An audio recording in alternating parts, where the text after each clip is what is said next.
The IDA for calling off my wedding after my fiancé's surprise gift? I, 30F, have been in a relationship with Mark, 32M, for 3 years, and we've been engaged for about a year. From the beginning, our relationship was a whirlwind of adventure. Mark is the kind of guy who thrives on surprises and grand gestures. He's always thinking outside the box, constantly coming up with creative ideas to spice things up. For example, for our anniversary last year, he rented a hot air balloon and we watched the sunset from the sky. It was incredible, and I loved it. I mean, he's always been unconventional, but in a good way. For the most part, I've adored that about him. It made me feel like I was constantly surprised, like our love was this exciting adventure. But there's also been a part of me that's sometimes a little overwhelmed by the unpredictability of it all.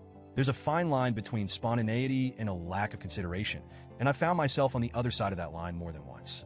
Still, I never imagined it would lead to a point where I would question everything. A couple of weeks ago, Mark and I were having a small get-together with some close friends to celebrate our upcoming wedding. It was supposed to be a low-key evening filled with laughter, good food, and a bit of bubbly. As the night unfolded, Mark started dropping hints about a special surprise he had planned for me. I thought it was cute at first. I mean, we were celebrating our wedding, so why not? I imagined something sweet, maybe a heartfelt speech or a small gift, something meaningful. I never, in a million years, expected this. As the night went on, Mark finally gathered everyone around. He had been teasing the surprise all evening, and the excitement in the room was palpable. I had a smile on my face, assuming it was some kind of romantic gesture, maybe a gift for the wedding day, or something personal that showed how much he loved me. He handed me a small box, something that looked like it came from a fancy jewelry store, and I couldn't help but feel my heart skip a beat. Maybe it was a bracelet for our wedding, or even a necklace, a piece of jewelry that had some personal meaning. I thought about how sweet that would be and felt giddy. Mark opened the box for me, and when I looked inside, my stomach dropped. It wasn't jewelry. It wasn't even something personal or meaningful in the way I had imagined. It was a key, a literal key to a house. I just stared at it for a few seconds, unable to process what I was looking at. My mind raced as I tried to figure out what this meant. Was this some sort of joke? Was there more to the surprise? But no. Mark was looking at me with wide eyes, clearly proud of himself, as he started explaining what this gift was. He told me he had bought us a house. A house. Not just any house, but a fixer-upper. I immediately felt my pulse quicken and my stomach churned. This wasn't just a small gesture. This was a huge, life-altering decision, and I had absolutely no idea it was coming. I felt blindsided, shocked, and honestly a little betrayed. I had no idea how to react. I didn't even know what to say. I stood there holding the key, trying to process everything. Mark was talking, rambling on about how he'd found the perfect place for us to start our life together. He said it was our future, and that we could fix it up together. He went on and on about how we'd be able to turn this old house into our dream home. But I couldn't hear him. I couldn't focus on his words because all I could think was, why didn't he talk to me about this? I felt my face flush with confusion and anger. How could he have made such a monumental decision without consulting me? We'd been together for 3 years and engaged for a year, and I thought we were a team. We talked about our future, but never once had we discussed buying a house, let alone one that needed so much work. I thought we were on the same page about our next steps, but clearly we weren't. Mark kept looking at me, waiting for my reaction. Our friends were starting to cheer and congratulate us, and it felt so surreal. I felt completely detached from the moment, like I was watching everything from the outside. I looked around at our friends, expecting them to see the confusion on my face, to somehow sense my discomfort, but no one seemed to notice. They were all too excited about this grand gesture. I managed to smile weakly and say something along the lines of, "Oh wow, that's a big surprise," but I could barely even hear my own voice over the pounding in my head. I had so many questions. Why didn't he consult me? Why didn't he even tell me he was looking for houses? Was this supposed to be romantic? As the night went on, I knew I couldn't just let this go. I needed to talk to him to understand why he thought this was okay.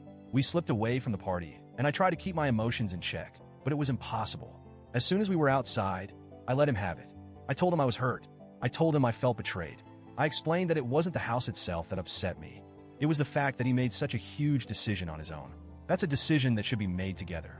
We were about to get married, and he hadn't even considered how I would feel about this. I told him that it felt like a violation of trust, that it felt like he didn't see me as an equal partner in this relationship. Mark, of course, got defensive. He started saying that this was a great opportunity for us, that we should be excited, that I was missing the bigger picture. He told me that this was his way of showing me how committed he was to our future. He kept insisting that I should be happy that he was thinking ahead, but all I could feel was confusion and frustration. I tried to explain to him that it wasn't about the house itself. It was about the lack of communication. How could he not see that? We argued back and forth for what felt like hours. The more I tried to explain myself, the more defensive he became. He started blaming me for not being excited, for focusing on the negatives. He even went so far as to say that I was being ungrateful. At that point, I was just too overwhelmed to argue anymore. I didn't know what else to say to make him understand how hurt I was. It wasn't about the house. It was about the fact that we weren't making these decisions together. By the end of the conversation, I knew what I had to do. I knew deep down that I couldn't go through with the wedding. Not like this. I couldn't marry someone who didn't respect me enough to include me in such a monumental decision. I couldn't marry someone who thought it was okay to disregard my feelings and make such a big, unilateral choice for us. The next morning, I made the hardest decision of my life. I called off the wedding. I told Mark that I couldn't marry him. He was devastated, as I knew he would be. He begged me to reconsider, saying that he was willing to sell the house if it meant we could move forward with our wedding. But the truth was, it wasn't about the house anymore. It was about the trust and respect that had been shattered. I couldn't go forward with a marriage where I didn't feel like an equal partner. Since that night, Mark has been reaching out, asking for us to talk. He keeps telling me that he wishes we could have worked through it and that he's sorry for not including me in the decision. But I can't shake the feeling that he doesn't fully understand what went wrong. He still insists that it was a gesture of love and that I should have trusted him to make the right decision for both of us. Our friends have been divided, with some saying I overreacted and others saying that I was completely justified. Some have even stopped talking to me because they think I ruined everything over a house. I've never felt so torn in my life. I miss him, and I miss the dream of what we were building together. But at the same time, I know deep down that calling off the wedding was the right choice. So, Reddit, AITA for calling it off after a surprise gift? Or did I throw away something that could have been salvaged?